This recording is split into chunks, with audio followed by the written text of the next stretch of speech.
إن الحمد لله نحمده ونستعينه ونستغفره ونؤمن به ونتوكل عليه ونعوذ بالله من شرور أنفسنا ومن سيئات أعمالنا من يهد الله فهو المهتد ومن يضلل فلن تجد له وليا مرشدا وأشهد أن لا إله إلا الله وحده لا شريك له وأشهد أن محمدا عبده ورسوله اللهم صل على محمد وعلى آل محمد كما صليت على إبراهيم وعلى آل إبراهيم إنك حميد مجيد اللهم بارك على محمد وعلى آل محمد كما باركت على إبراهيم وعلى آل إبراهيم إنك حميد مجيد إن خير الكلام كلام الله وخير الهدي هدي محمد صلى الله عليه وسلم وشر الأمور محدثاتها وكل محدثة بدعة وكل بدعة ضلالة وكل ضلالة في النار.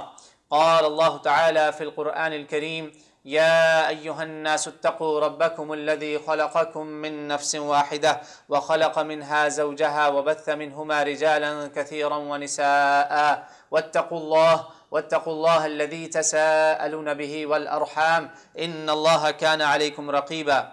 أما بعد، فأعوذ بالله السميع العليم من الشيطان الرجيم من نفخه ونفثه وهمزه. بسم الله الرحمن الرحيم. وما آتاكم الرسول فخذوه وما نهاكم عنه فانتهوا واتقوا الله إن الله شديد العقاب.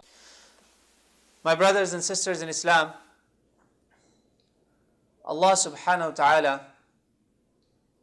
our creator, our sustainer, our provider, with his infinite wisdom, when he created humanity, he chose the best of the creation to guide people always back to the Creator. This was part of his plan. And starting from Adam until Muhammadur Rasulullah sallallahu alaihi wasallam, these are the best of Allah's creation. And Allah subhanahu wa ta'ala chose them for a purpose. And the purpose is very clear, is to guide humanity, to tell them who their creator is, where they came from, what they're supposed to do, and they will be held accountable while they're in this world. So my brothers and sisters, the Tawheed Muslims believe in, Muslim Ummah of Muhammad sallallahu alaihi wasallam, we cannot separate the belief in Allah and the Rasul. All messengers for that matter. And that's why in the Quran we repeatedly see that. So we cannot detach the two. Why? Because Nabi is representing Allah's cause. He is only representing Allah's cause. The mission, the message from Allah subhanahu wa ta'ala. So believing in Allah but not believing in Rasul is really not believing in Allah subhanahu wa ta'ala. That's why Allah subhanahu wa ta'ala has denounced the people in the Quran that anyone who denies one prophet, one Rasul, it is as if he denied Allah and all the messengers. All the Quran. كذبت قوم نوح المرسلين كذبت عاد المرسلين كذبت ثمود المرسلين. Yet they denied only one Rasul of their time. But Allah subhanahu wa ta'ala took them as deniers, as kuffar, and they don't believe in Allah also. It's like they have denied Allah as well. And that's why in our deen, in our sharia, this matter is made very crystal clear in the book of Allah, in Quran al-Kareem. Allah subhanahu wa ta'ala has repeatedly said it. That Rasul, what Rasul tells you, you must listen to it. You must take it. And that's why I recited, you heard the ayah, وَمَا آتَاكُمُ الرَّسُولُ فَخُذُوهُ. Whatever Rasul gives you, you take it. And whatever Rasul tells you not to do, stay away from, you have to stay away from that. And fear Allah in this matter. This is not a light, this is not a joking matter. And Allah is very stern in holding to account or for torment. La ilaha illallah. So my brothers and sisters, the matter is very clear. Allah subhanahu wa ta'ala makes it even more clear that taking what messenger gives you, following the messenger, obeying the messenger is actually obeying Allah subhanahu wa ta'ala. It's already understood, but Allah subhanahu wa ta'ala makes it even more clear by saying in Surah An-Nisa, مَنْ يُطِعِ الرَّسُولِ فَقَدْ أَطَاعَ اللَّهِ. Obeying the Rasul is obedience to Allah. And my brothers and sisters, it is linked, not only that, obedience of Rasul is linked with love of Allah also. It's not just obeying Allah. It's not just, what Rasul ﷺ does, sunnah, fara'id, sunnah, wajibat, everything, voluntary, non-voluntary, in all acts of deen.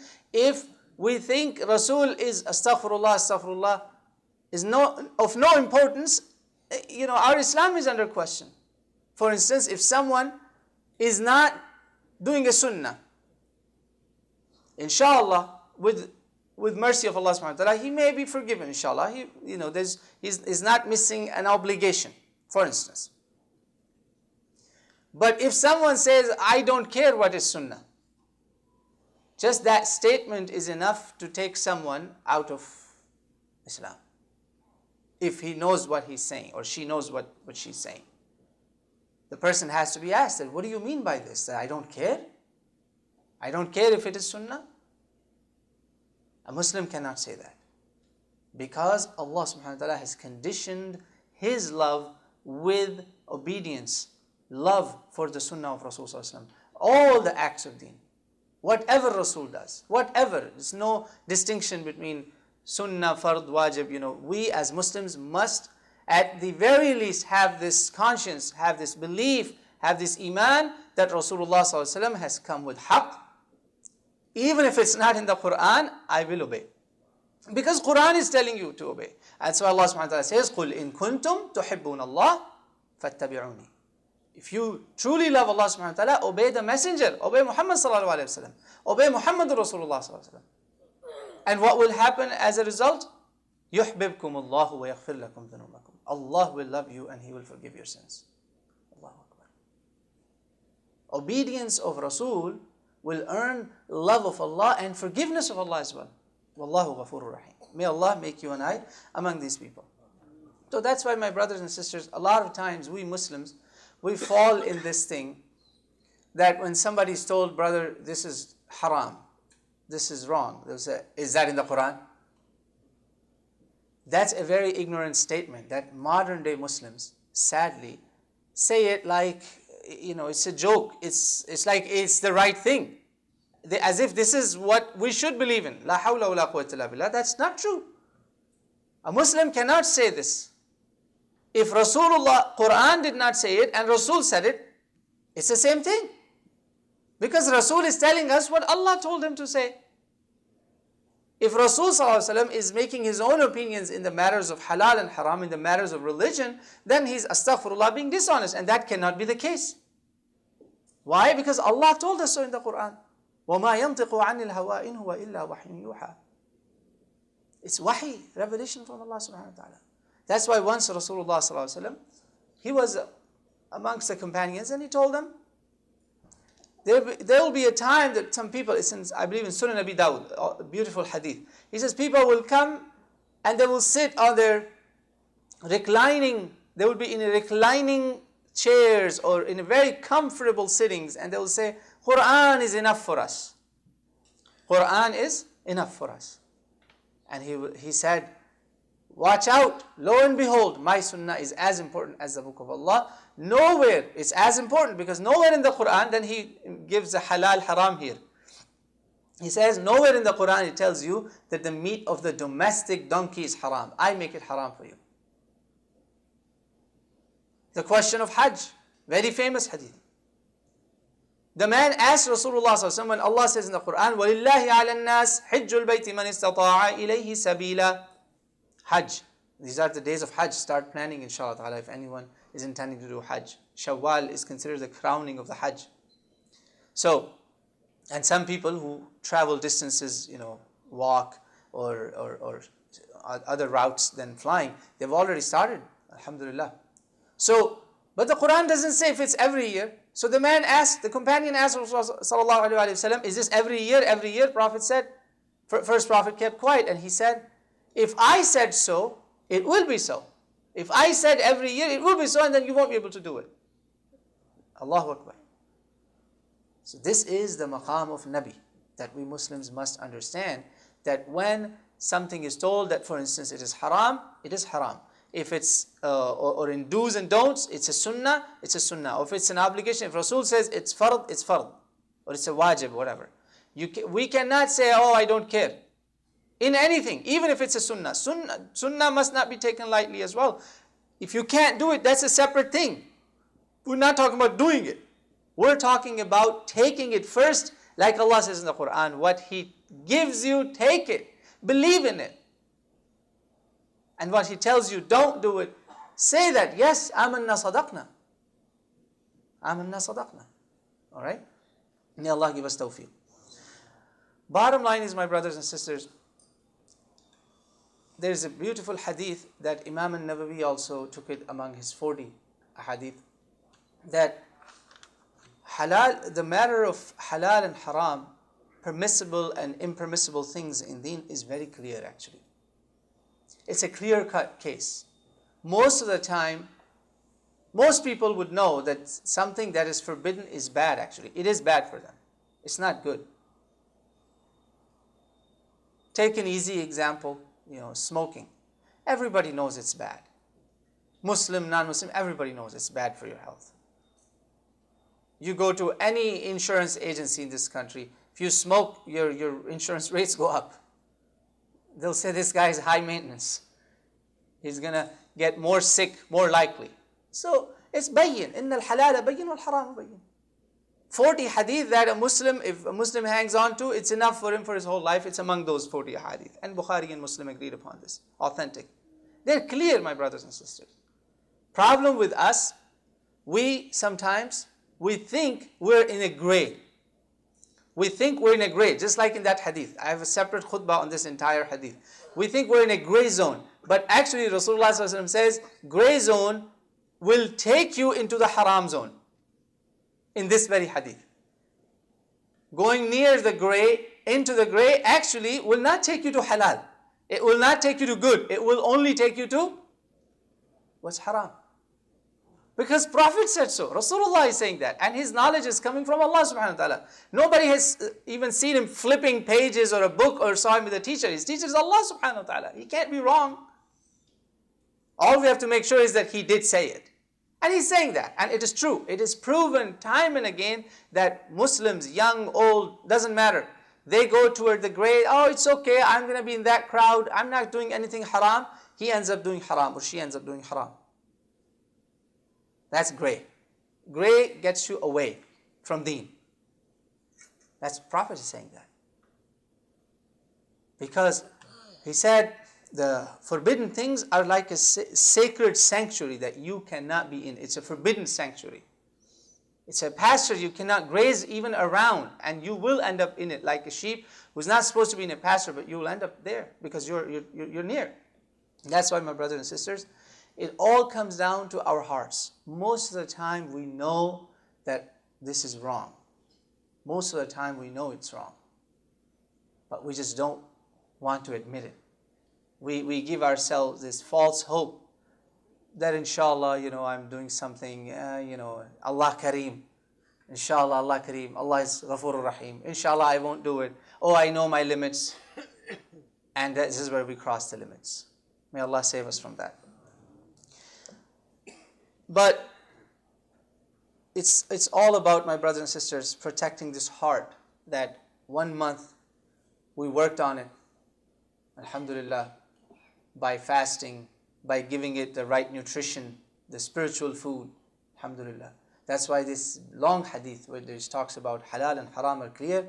Prophet Muhammad sallallahu alaihi wasallam said in the end that there is a piece of meat in your body. If it's clean, everything will be good. Deep down, when this heart is in the right place, you will naturally be inclined toward good, and you will naturally be running away from haram, saving yourself from haram, or even the company, the friends that could lead you to haram. Your heart automatically. And Prophet said this mudgha, this piece of meat is ala wa hiya al-qalb, ala wa hiya al-qalb, ala wa hiya al-qalb. This is heart, this is heart, this is heart. Even if there was no single ayah or hadith, most of the time we know that these things have bad outcomes. But Rasulullah sallallahu alaihi wasallam, fidahu ummi wa abi, he said, that I will warn you from some very serious ones, very big sins. You stay away from those. He was amongst the companions one day. He said, "Ala unabbi'ukum bi akbar al-kabair." Shouldn't I tell you about the worst of the major sins, worst of the haram? They said, "Bala ya Rasulullah." Yes, tell us, O Rasulullah. We're here. He said, shirk, associating partners with Allah subhanahu wa ta'ala. And you heard that there's many forms of shirk that we could fall in. May Allah save us from that. Then he said, murder. Then he said, abandoning of your parents. Abandoning of your parents. Your parents. If you do not fulfill their rights, or you abandon them, uququl walidain. He says, this is akbar al-kabair. And then last was shahadat al-zur, shahadat al-zur.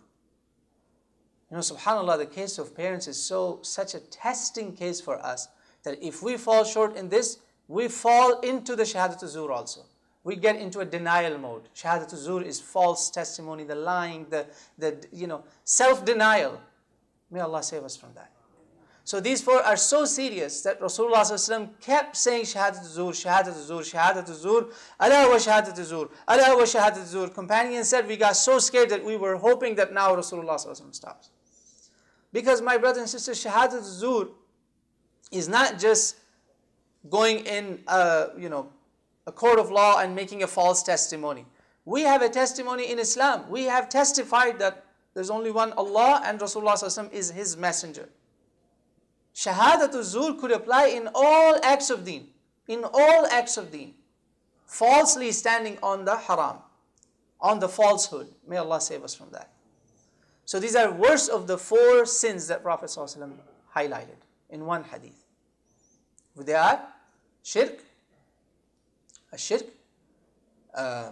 murder, unjustified, uququl walidain, parents, and last was shahadatul zur, false testimony. So these are very serious ones. And remember, today inshallah our goal is to highlight what Quran is telling us, what Rasul tells you take it, and what Rasul tells you take away from, stay away from it. And what he told you is whole deen.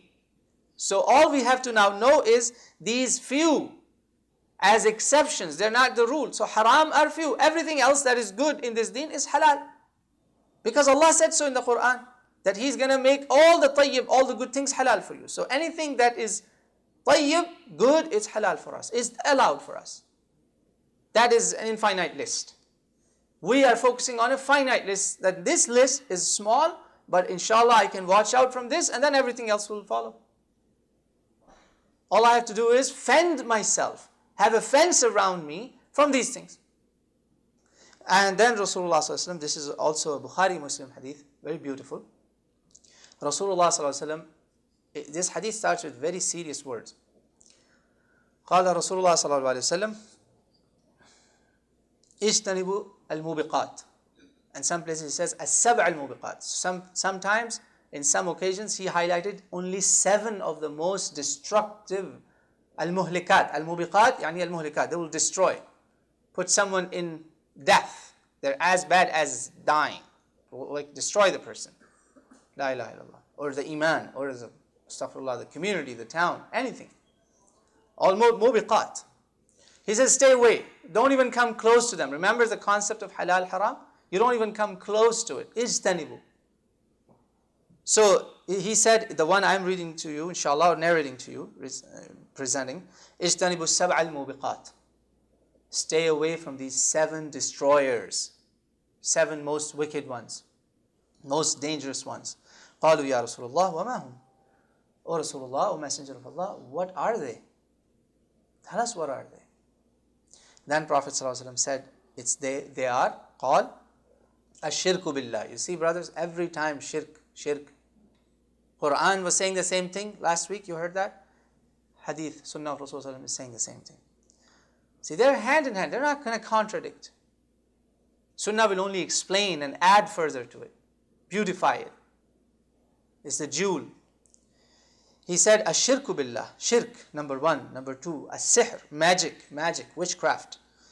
Number 3, وَقَتْلُ النَّفْسِ الَّتِي حَرَّمَ اللَّهُ إِلَّا بِالْحَقِّ. Number 4, وَأَكْلُ الرِّبَا, consuming usury. So murder and then consuming usury, riba, interest. وَأَكْلُ مَالِ الْيَتِيمِ, and consuming, usurping the property, wealth, money of an orphan. And then turning your back in the battlefield. وَالتَّوَلِّي يَوْمِ الزَّحْفِ. And then last one is وَقَذْفِ الْمُحْصَنَاتِ الْمُؤْمِنَاتِ الْغَافِلَاتِ, falsely accusing a sister, a Muslim sister, a believer, about her character, about adultery or things related to that. Allahumma ahfazna minha. May Allah save us from all of these minhum, inshallah, all of these. أقول قولي هذا وأستغفر الله لي ولكم فاستغفروه إنه هو الغفور الرحيم. إن الحمد لله والصلاة والسلام على رسول الله أما بعد. Now, my brothers and sisters, going back to these the seven deadly ones that Rasulullah ﷺ warned us about. We heard about shirk last time. Number 1 was shirk. Number 2 is magic, witchcraft. Each one of these, my brothers and sisters, are highlighted in the Quran and several other ahadith. And actually, if you are interested, for instance, in Sahih Muslim, you go to the book of Iman, the book of your faith, book of faith, in the beginning. And then there's chapters dedicated all about major deadly sins. And you'll hear more about, read and learn more about magic and witchcraft and all that. So, number 2, after shirk is magic. Allah subhanahu wa ta'ala has put magic next to shirk in this hadith. Because this hadith is coming from the knowledge that Allah gave to Rasulullah. Why is it next to shirk? Because when a person goes for magic, the one who does it or the one who seeks help through magic, he's actually making a false god. He's thinking that this magician or the jinn that's going to help this magician is going to solve my problem, which is not the case. Who is the one who takes care of, who is ni'mal mawla wa ni'mal nasir? Allah subhanahu wa ta'ala. Allah is hasbunallahu wa ni'mal wakeel, ni'mal mawla wa ni'mal nasir. If you take others, it's shirk. And that's why magician in Islamic court of law, in the court of law, if someone is found guilty of selling magic, practicing magic, teaching magic, and spreading evil in the society with that, his punishment is death. It's a death penalty. That's Islamic law. Because Rasulullah said that in the same chapters of Ahadith. And Allah is telling you that what Rasul gives you, take it. Quran is telling us that Rasul's order is as important as God's order, because Allah has sanctioned him to do the job. So this is how serious magic is. And a person who seeks it, who goes to the magician, Prophet ﷺ said he has disbelieved in Muhammadur Rasulullah ﷺ. He does not believe in Muhammadur Rasulullah. He does not believe in the Sharia, the Sunnah, the teachings of Muhammadur Rasulullah ﷺ. Had he believed in Allah and Rasul, he would not have gone and sought magic. Watchful thing in this matter is, my brothers and sisters, accusation. A lot of time Muslims accuse one another falsely about magic. Assume. That's very dangerous. That could fall under slander, could fall under buhtan. A lot of times people accuse one another. This is a problem among Muslims. Husnul dhan is very little amongst us. And su'ul dhan is all over around us. And magic has the same problem. People think, oh yeah, that jealous family must have done magic on us. And then they go to another person to do the same thing. May Allah save us from that. This is kufr. This is very dangerous. Very dangerous. It can take a person out of Islam in no time. May Allah save us from that. And then a new haram that is mentioned in here that you did not hear last week, but Quran also mentions it, is riba. Usually interest, my brothers and sisters. This country, the economic system of this country, and sadly, most of the global economy runs on interest, runs on riba. We're living surrounded by, it's like it's around our necks, above our heads, all around us, drowning in riba, drowning in usury, yet it's one of the worst harams. One of the worst harams. No haram in the Quran is called a war against God and His Messenger. This is the only haram that is called a war against God and His Messenger. This is how deadly this is, my brothers and sisters. We must try. So what is the outlet for us living in the West, especially in Muslim countries, it's easier to survive riba.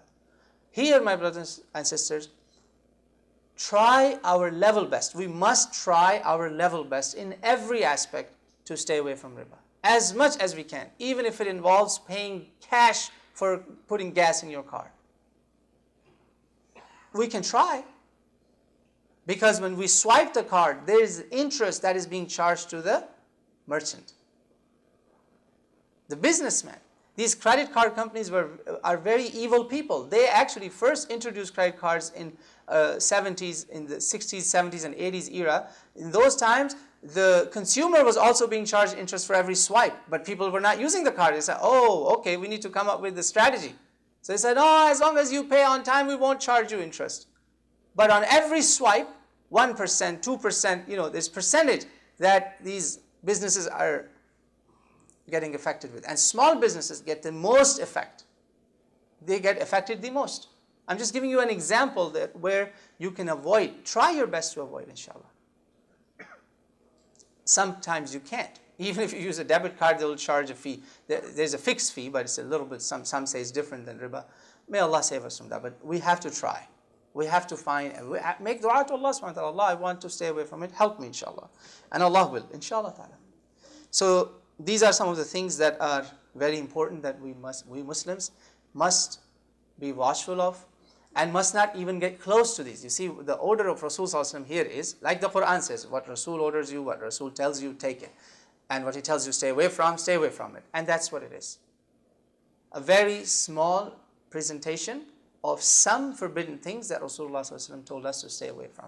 Inshallah ta'ala, may Allah give us tawfiq to stay away, to not even come close to all the haram, all the forbidden things, inshallah ta'ala, and give us tawfiq to do everything that is good, inshallah. Let's make dua to Allah subhanahu wa ta'ala. Allahumma kfina bi halalika an haramik, wa aghnina bi fadlika amman siwak. Allah, make it sufficient for us that, what's in halal, and save us from haram, inshallah. And make us righteous from your bounties, and dependent upon you only and no one else, inshallah. Allahumma inna nas'aluka at-tayyibat wa fi'l al-khayrat. Oh Allah, we ask you to give us strength, tawfiq, to do all the good deeds, all the righteous things. Wa tark al-munkarat, and stay away from the bad things. Wa hubb al-masakin, and love of the needy. Allahumma inna nas'aluka hubbak wa hubba man ahabbak wa hubba kulli amalin yuqarribuna ila hubbik, wa an tatuba alayna wa taghfir lana wa tarhamana, wa idha aradta biqawmin fitna faqbidna ilayka ghayra maftunin. اللهم آمين. اللهم ربنا آتنا في الدنيا حسنة وفي الآخرة حسنة وقنا عذاب النار. اللهم انصر الإسلام والمسلمين. اللهم أعز الإسلام والمسلمين. اللهم أذل الشرك والمشركين. اللهم دمر كل أعداء الدين. اللهم اغفر لجميع المؤمنين والمؤمنات، المسلمين والمسلمات، الأحياء منهم والأموات، الذين شهدوا بالوحدانية لك وبالرسالة نبيك محمد صلى الله عليه وسلم وماتوا على ذلك. اللهم صل وسلم على نبينا محمد وعلى آله وصحبه وبارك وسلم وأقم الصلاة.